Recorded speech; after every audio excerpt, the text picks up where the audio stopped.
O primeiro objetivo é compreender os conceitos para a criação de arquivos e, além disso, possibilitar a escrita e leitura de dados em um arquivo. Resumindo, pessoal, o que nós vamos ter? Nós vamos trabalhar hoje, vamos apresentar para vocês, dentre diversas classes, já mencionando desde agora, dentre diversas classes que podem trabalhar com a leitura e a escrita de dados em arquivos, nós selecionamos algumas, as mais utilizadas comercialmente, para apresentar para vocês como se trabalhar com arquivos. Como fazer a escrita, como criar um arquivo e realizar a escrita, e como fazer a leitura. Vocês viram isso aí lá no C também, lembraram lá? Vocês trabalharam também com arquivos com a linguagem C. Agora nós vamos trabalhar aqui no Java, ver como isso pode ser feito. Continuando aí, o segundo objetivo da nossa aula é possibilitar o trabalho com arquivos binários, utilizando a linguagem Java para isso. Nem todos os arquivos são escritos com caracteres normais, com os nossos caracteres que nós conhecemos, que são os convencionais, os ANSI 2, que vocês já conheceram. Agora também nós podemos trabalhar com arquivos binários. Quando isso é importante, pessoal? Por exemplo, como imagens, quando nós estivermos trabalhando com imagens, manipulando imagens, ou mesmo quando nós estivermos manipulando strings, onde a gente vai estar trabalhando com string de vídeo, de áudio. Então, são dados que têm que ser tratados de maneira binária e não da maneira de caractere que até então a gente conhecia. Tá ok? Então vamos começar a nossa aula. Vamos ver aí o nosso próximo slide então, pessoal. Bom, o próximo slide fala justamente o pacote que nós precisamos importar agora lá nos nossos programas. Então o pacote a ser importado vai ser o java.io, input, output, entrada e saída. Tá? Esse pacote contém classes que possibilitam a criação, leitura e escrita em arquivos.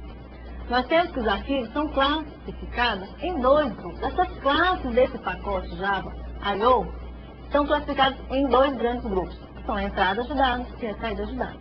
Então, como a Alex comentou no início, agora a gente vai ler esses arquivos, ver como é o conteúdo que vai estar lá dentro. Eu posso percorrer todo esse meu arquivo, verificar linha por linha qual que é o conteúdo que está ali.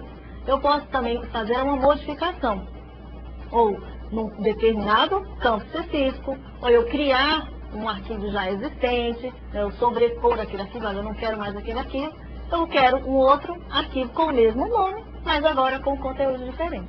Então, basicamente, nós vamos ter classes que possibilitam isso. Como que a gente vai precisar trabalhar com esses arquivos? Nós temos que, para nós trabalharmos, nós devemos utilizar a estrutura try-catch, as nossas cláusulas try-catch, para cada operação com arquivos. Isso com o intuito de tratar possíveis erros que venham a ocorrer.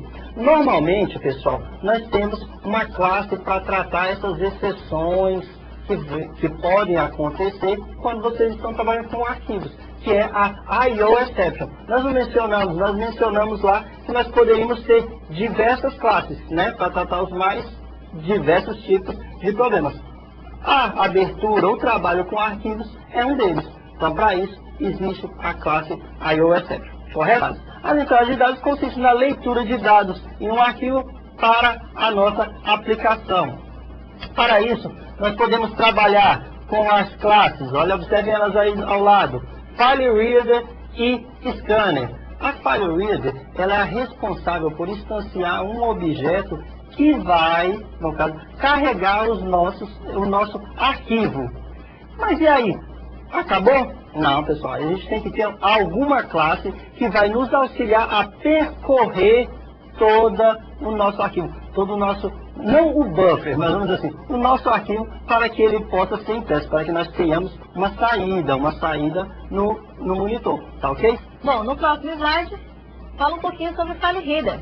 Então, o FileReader é uma classe que é utilizada para especificar o nome e a localização do arquivo. Bom, então nesse caso eu tenho que especificar justamente qual vai ser o arquivo que eu vou ler. Eu vou ler, por exemplo, teste.txt. Ah, mas eu não quero que ele leia esse arquivo que esteja nesse diretório. Como que eu faço, por exemplo, para especificar um determinado caminho? Então, quando vocês criarem um arquivo na verdade, um objeto dessa classe FileReader, vocês podem especificar todo o caminho. Então, por exemplo, C2.temp, programação, txt.txt. É uma opção. Então, quando eu trabalho com esse FileReader, basicamente, vocês vão criar um objeto, vão definir o nome desse arquivo.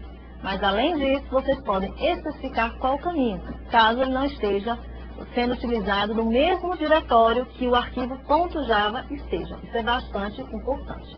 Um outro tópico aí, no próprio slide, é que automaticamente define-se que o arquivo será aberto para leitura. Por quê? Porque agora nós estamos trabalhando com a própria classe FileReader.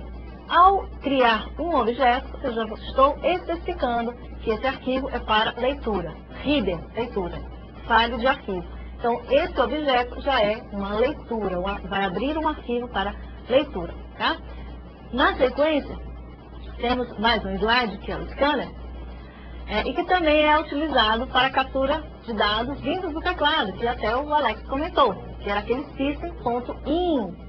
Só que agora, ao invés de a gente trabalhar com o teclado, nós vamos fazer a leitura dos dados de um determinado arquivo.